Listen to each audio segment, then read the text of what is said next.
I'm going to show you how to put one of those in there to keep producing ozone for the pond.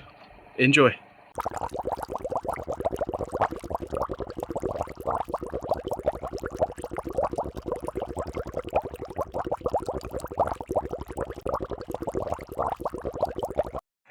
Welcome back to Ultracoy, and yes, that is sunshine you see, that is glare.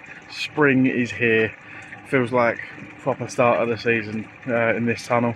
We've got the air source heat pump is back on and we are getting the temperatures up. We're about 16 degrees now, trying to head straight up to that 18 degree plus mark.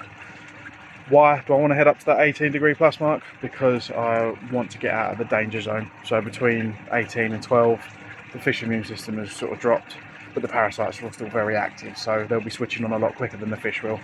And especially with how the nights are still fluctuating quite a bit, I don't want to go through that period. So I've made the decision, my season will be starting in earnest. So a little bit of feed going in, temperature coming up, and then we can start getting on. And there is my grow and show winner over the back. That is looking pretty good. I've had a good winter, so I'm very pleased with where we are. We've had a rearrangement of the pipe, which I'll show you in this video how I did it, and then also I'm going to show you how to replace the bulb on the ozone unit, because I need to do that at the start of the season. Doing that now because I want to keep on top of any bacterial parasitical issues that start at the start of the season, and that's why I've saved my bulb change for now, so it's at its most potent. So without further ado, let's crack on. Right, so here we go. Hopefully you can see this all properly. So first thing I've done, I've turned the power off and unplugged it. So no lights on the LEDs. Mustn't do this when it's turned on. And then this is actually a really simple, easy job. I love this unit, it's brilliant. I've been using it a year now and it's done a top job. I've only replaced the bulb, well, this will be the first time I've replaced the bulb, because through the winter I didn't see the point of having maximum dosage. I was still getting a little bit, you can tell I was still getting a little bit because you can still smell it slightly. But this is mixing in the raw water better on the Venturi, so I'm getting the full effect of the dosage that's going in. So I want to change it now because we're at the start of the season, and obviously parasites, bacteria are all coming alive at these temperatures before the fish do. So I want to make sure that I'm giving the fish a fighting chance, keeping them as clean as possible. For those who haven't used Ozone before, you haven't seen this channel before, check out some of my previous videos. But basically, in a nutshell, why do I use Ozone? Because it's like using activated carbon filter and it's a lot cheaper, especially on this setup. This doesn't even need the air pump running in it. It can take out, oxidise itself with the metals. This is all to do with the ozone compound.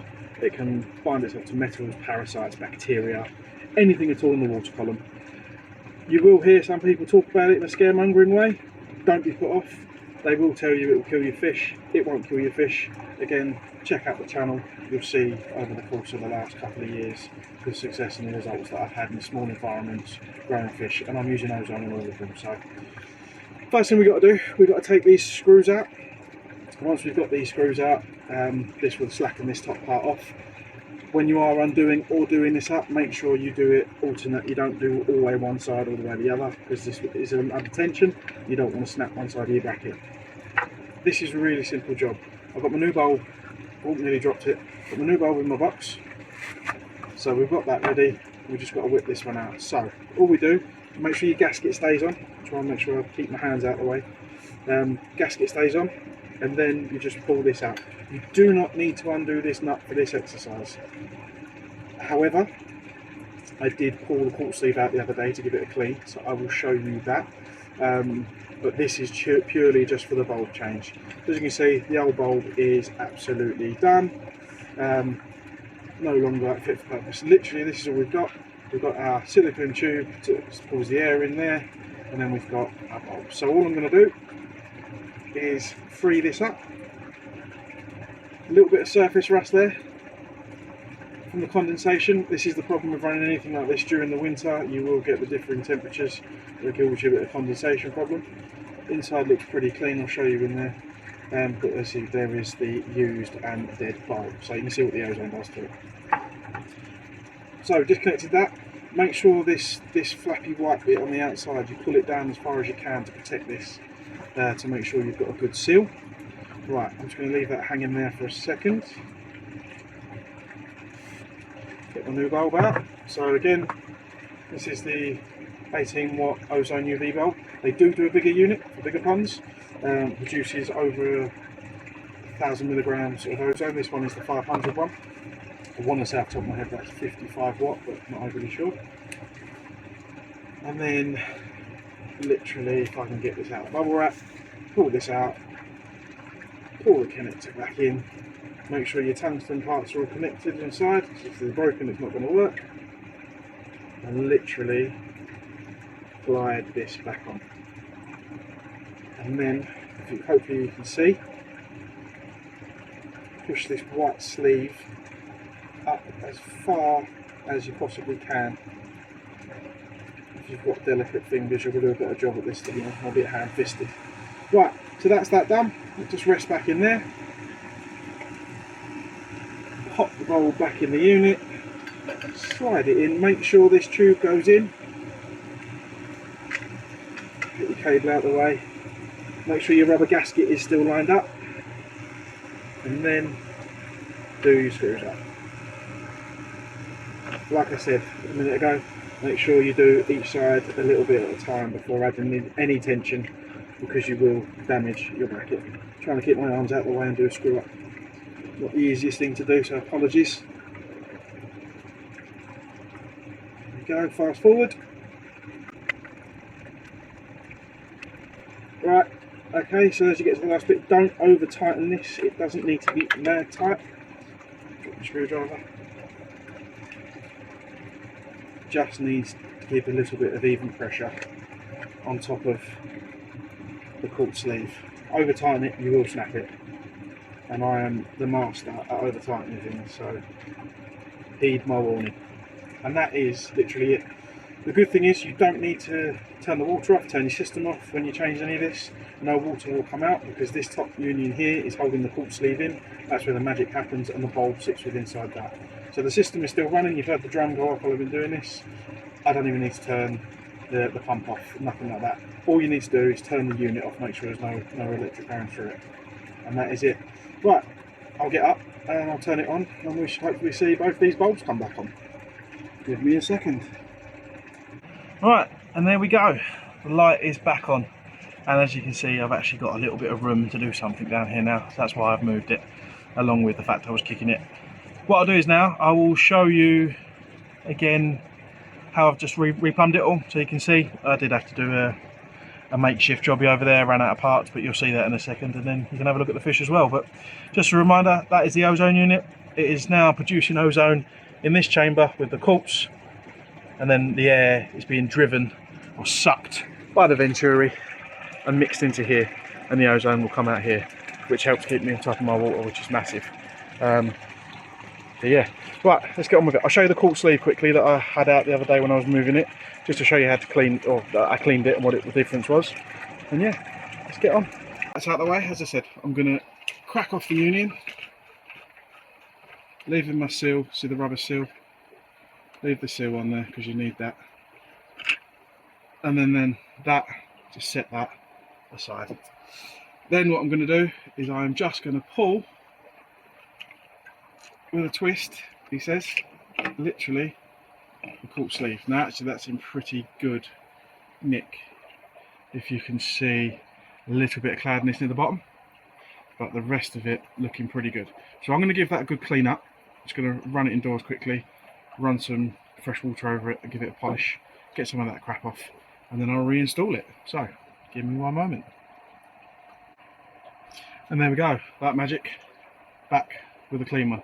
You see a little bit of opaqueness there that I can't get out. Obviously you've got to be able to get in here. I just used some warm water, not hot, warm. If you use warm you'll shatter it, and some window cleaner with a microfiber cloth, and then just giving it a good dry off afterwards. Obviously you need to keep the inside of that dry. Let's get this back together then. So exactly the same way we took it apart, we're going to pop our Quartz sleeve back in. The rubber seal at the top obviously is very important. That's what's going to form the seal between that and the union.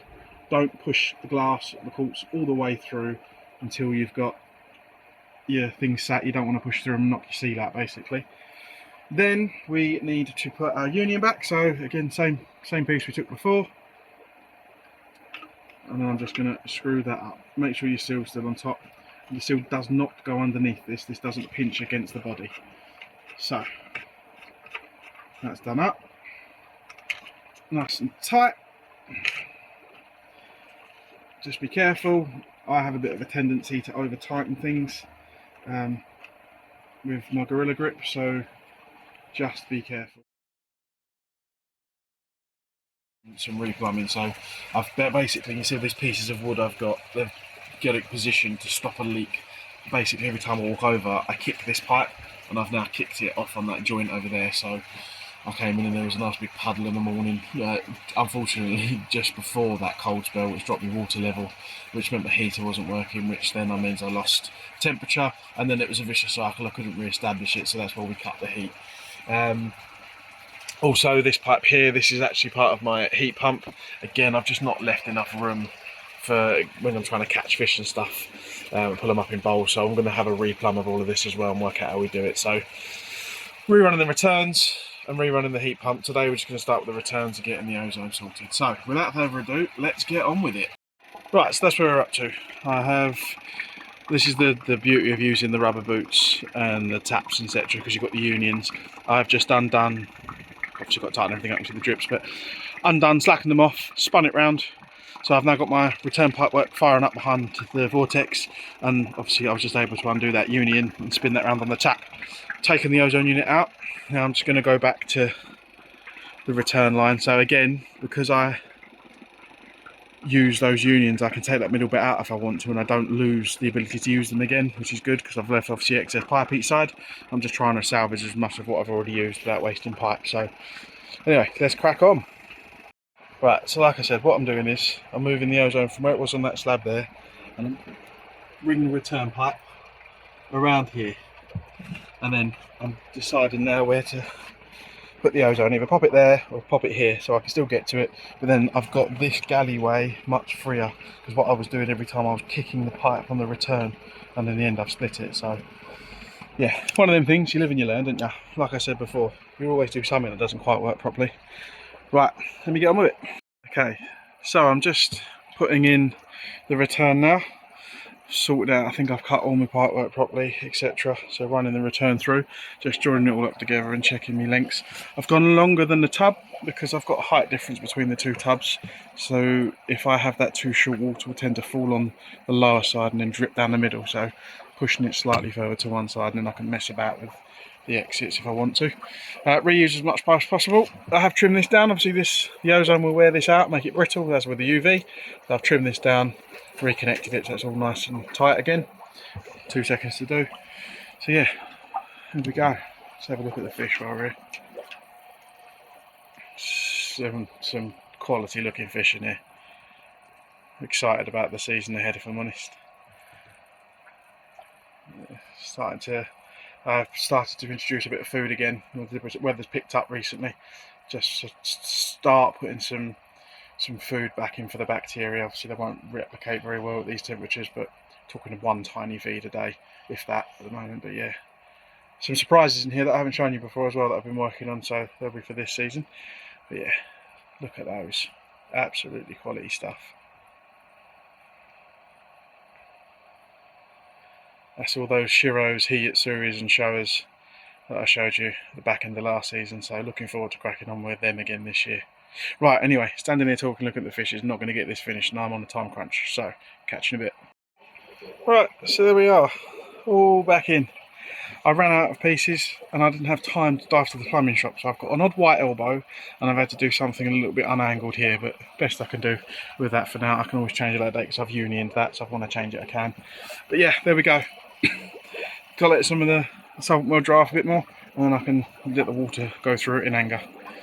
But yeah, go. Hello. Need to get the water back on now just to get the cycle round. Alright, and there we go guys. Worked very well. Cut a belt elbow in half, used it as a hook to make sure it can't throw itself off. All the water coming around. Drum, ozone. Good job. As I said, we've run the pipe back into the ozone, so it's mixing in.